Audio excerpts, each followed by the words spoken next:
ನಾದೂರು ಗ್ರಾಮ ಪಂಚಾಯಿತಿಯ ಎಲ್ಲ ಸಾರ್ವಜನಿಕರಲ್ಲಿ ವಿನಂತಿ ಏನಂದರೆ, ಕೃಷಿ ಇಲಾಖೆಯಿಂದಂತ ನನಗೆ ಇರ್ತಕ್ಕಂಥ ಮಾಹಿತಿ, ಒಂದು ವಿಶಿಷ್ಟ ಸ್ಥಳಿ ಕಡಲೆಕಾಯಿನ ರೈತರಿಗೆ ಕೊಡ್ತೀವಿ. ಒಂದು 2 ಎಕರೆಗೆ ಎಷ್ಟು ಬಿತ್ತನೆ ಆಗುತ್ತೆ ಅಷ್ಟನ್ನು ಮಾತ್ರ ಕೊಡ್ತೀವಿ ಅಂತ ಹೇಳಿದ್ದಾರೆ.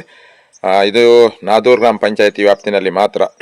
ಇಲ್ಲಿ ನಾವು ಕಡಲೆಕಾಯಿನ ಹೆಚ್ಚಾಗಿ ಬೆಳೀತಾರೆ, ಮತ್ತು ಇಲ್ಲಿ ಪೂರಕವಾದ ಏನೋ ವ್ಯವಸ್ಥೆ ಇದೆ ಅನ್ನೋ ಕಾರಣಕ್ಕೆ ಈ ವ್ಯವಸ್ಥೆನ ಇಂಪ್ಲಿಮೆಂಟ್ ಮಾಡ್ತಾ ಇದ್ದಾರೆ. ಅಂದರೆ ಹೊಸ ತಳಿನ ಇಲ್ಲಿ ಹೆಂಗ್ ಬೆಳೆಯುತ್ತೆ ಅಂತ ಹೇಳಿ ಕಂಡ್ಕಂಬ್ಲಿಕ್ಕೆ ಇದನ್ನ ಪ್ರಯತ್ನ ಮಾಡ್ತಾ ಇದ್ದಾರೆ. ಹಂಗಾಗಿ ಮತ್ತೆ ಕಡಲೆಕಾಯಿ ಅಷ್ಟೇ ಕೊಡ್ತಾರೆ, ಬೇರೆ ಅದಕ್ಕೆ ಗೊಬ್ಬರ ಆಗಲಿ ಅಥವಾ ಬೇರೆ ಸಲಕರಣೆಗಳು ಅಂಥದ್ದೇನು ಕೊಡಲ್ಲ. ಆಸಕ್ತಿ ಇದ್ದಂಥವ್ರು ಮತ್ತೆ ಇದಾದ್ಮೇಲೆ ನೀವೇನು ಬೇಡಿಕೆ ಇಡ್ತೀರಾ ಅದಾದ್ಮೇಲೆ ಅವ್ರು ಬಂದು ಇನ್ಸ್ಪೆಕ್ಷನ್ ಮಾಡ್ತೀವಿ ಅಂತ ಹೇಳ್ತಾ ಇದ್ರು.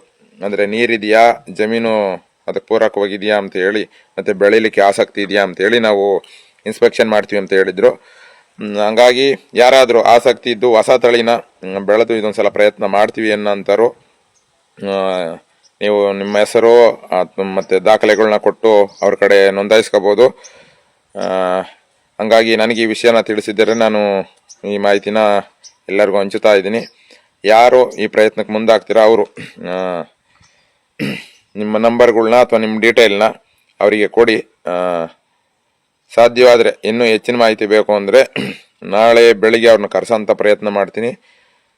ನನಗೆ ಯಾವುದಕ್ಕೂ ನೀವು ಸಂದೇಶನ ರಿಪ್ಲೈ ಮಾಡಿದರೆ, ಅಂದರೆ ಬೆಳಿತೀವಿ ಅಥವಾ ಇನ್ನೊಂದು ಇಲ್ಲ ಯಾವುದು ಹೇಳಿದರೆ ನಾಳೆ ಬೆಳಿಗ್ಗೆ ಕರೆಸೋಂಥ ಪ್ರಯತ್ನ ಮಾಡ್ತೀವಿ. ಧನ್ಯವಾದಗಳು.